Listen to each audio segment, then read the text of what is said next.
ప్రతి ఒక్కరూ కొడుకు కానీ కోడలు కానీ బిడ్డ కానీ అల్లుళ్ళు కానీ మాకు ఏమి ఇచ్చారు, ఏం సంపాదించారు అనేసే అడుగుతారు. కానీ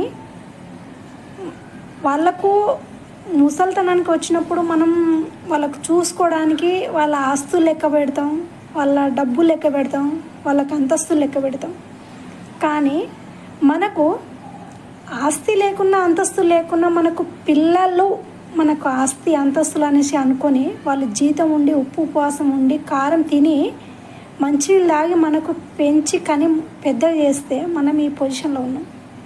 ఏ పొజిషన్ అయినా కావచ్చు, అది వాళ్ళు ఇచ్చిన మనకు లైఫ్, ఈ సృష్టిని మనం చూడగలుగుతున్నామని అంటే వాళ్ళకి ఏదో మనకు ఏం ఆస్తి లేదు కదా, మన పిల్లల్ని కనొద్దు, మనకు బుక్కేడ దొరకడానికే కష్టం ఉంది కదా, మనకు పిల్లలు ఎందుకు అనేసి అనుకునే వాళ్ళైతే మనం ఈ లోకానికి ఈరోజు మనం చూడకపోతాం.